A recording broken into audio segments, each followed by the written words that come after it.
Today is a big day where I've got essentially need to go to 4 different coffee shops / restaurants throughout the city. 3 of the 4, it's just a quick meeting to put up ads in their location, and they've agreed to let me put up ads. And then one of them is an actual meeting to talk about me actually advertising at one of their events that they have coming up in about a week.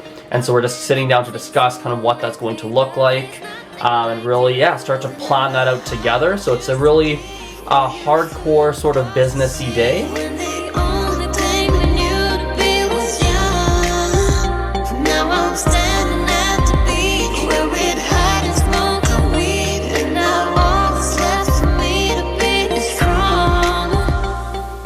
What's up, Facebook? Hope everybody is doing well. And I wanted to just make a really quick video here to talk about, you know, when you're learning a language, where do you really start? Like, what should the starting point actually look like, right? For me, when I think about it, right, the big thing is, you know, there's a lot of options, but at the end of the day, this sounds really weird, we just have to start. You just have to start. Like, sitting there pontificating and thinking, like, what's the best way? What's the best way? How should I start? How should I do it? Should I do online classes? Should I do in-person classes? Should I do a tutor? Should I teach myself? Should I do this app or that app? A lot of that's a waste of time. I would much rather we go taste everything. So for example, if you're like, oh, I want to start learning Chinese, what should I do? Well, start off by doing some of the free resources, right? Start off with some of the free things. Download the top 50 apps you can find on Google to learn Chinese. Play with the apps, see how they feel, right? Maybe you start with some YouTube videos, start watching YouTube videos. Maybe you do some language exchanges. There isn't necessarily one system that works for everybody. Like, everyone's very different, right? Everybody's wired differently, everyone has different preferences, different schedules. There's a lot of stuff to think about. In my experience, it's by actually going out and trying things and doing things and learning by experience that you're gonna be able to learn and realize what the best methods are for you. But sitting there and thinking about it is not really gonna help you. Like, it'll help a little bit, right? I mean, you'll be able to maybe get educated theoretically. Oh, there's something on my face. Theoretically, learn a little bit more about how to learn a language, different options, all that. But theory only gets you so far.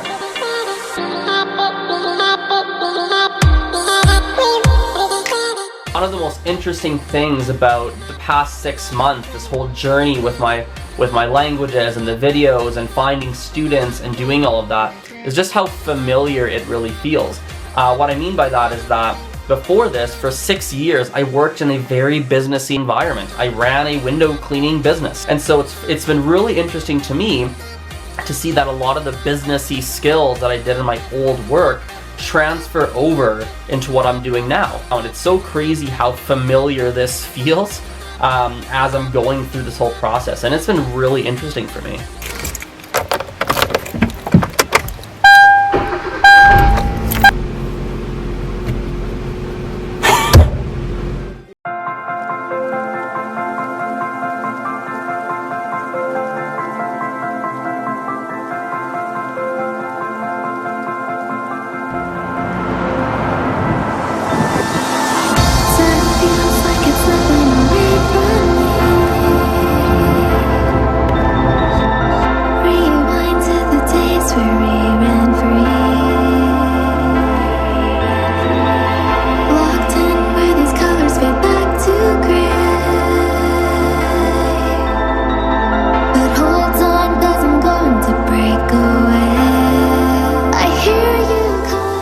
Just finished the meeting with the restaurant owner here. It went very well.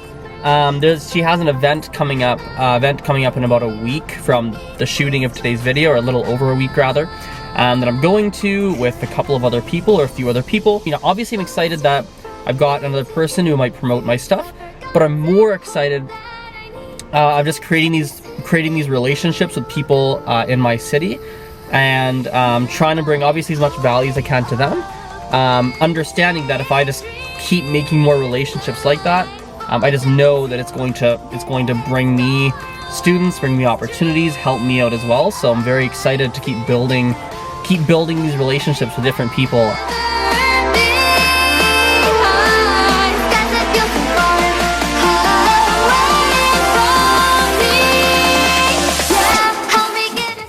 You know, it's funny, I'm walking right now outside in a part of town that's called Kensington in my city, and it's funny, I'm walking right now, walking to a place giving me permission to post some flyers in their cafe, and it's got me thinking. I was like seeing literally all these different like restaurants and like, cafes in this area, which I've always known there are, but it got me thinking like, I don't know if this is what I will actually end up doing, but it's something to think about. I'm going to consider it.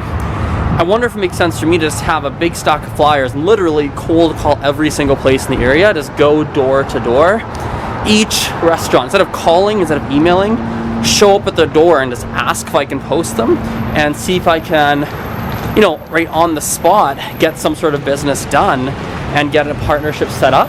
Because one of the things I've been finding, one of the challenges with email is that you get a ton of people that don't respond.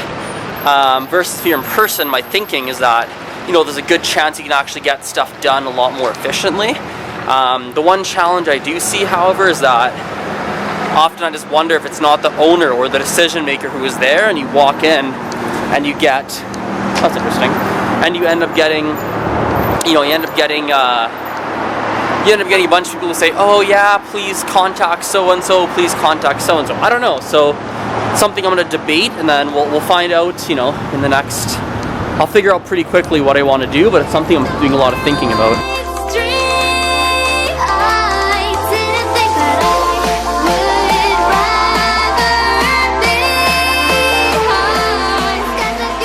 Are you at work? Are you busy? Okay. I have 2 invites for you. Invite number 1, do you want to see Beauty and the Beast this weekend? And then invite number 2, are you busy on not tomorrow but the Friday after? In the evening? Okay, well, if you're not busy, there is a Peruvian culture and food event I'm going to. It's actually really cheap. So you got appetizer, main course, dessert, there's music, and then they've hired some dancers for like $27. I met the restaurant owner because I wanted to put flyers in a restaurant, and then she's like, yeah, absolutely, come, let's meet in person. So I met her at a restaurant today. See you later. Yeah, no, bye.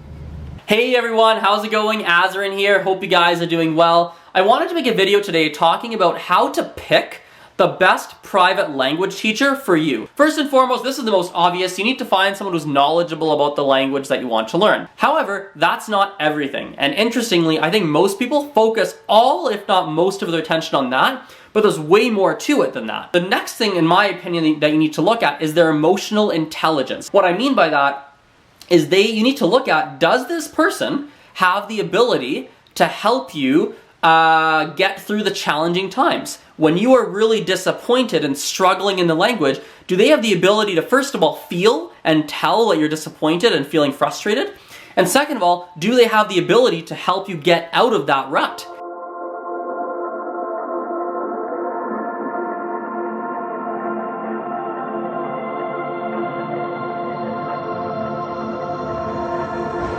So I'm at my friend Amjad's house. It is currently 10:10 p.m. After getting home this afternoon, I did a bunch of things. So said hello to my sister, mom, hello to the family, obviously ate, did all that. And then also I spent a bunch of time looking into something interesting, which is language tours. Roughly 2 weeks ago, I said that I was thinking about doing some part-time tour guiding or being a part-time tour guide. Looked into it, and unfortunately, I'm missing a lot of qualifications that would take me a long time to get. So I was like, okay, well, maybe I'll just do it on my own. I don't need to be hired by someone. I could just do it on my own. And so today I'm starting to look into just simple walking tours in the city in Calgary. And I'm looking at what I would do in a walking tour where I could take people, the language I need to use in French, Spanish, start to look into that. And what's really exciting is that on April 1st, yes, April 1st, I'm actually going to be taking some people up to Banff. So a couple people or a few people up to Banff and doing a French tour. So it's gonna be really exciting. So to finish off the night, I'm gonna bang out about, 50, 100, 150 different cold emails to different people while watching my friend play Zelda. So anyway, have a good night. Bye.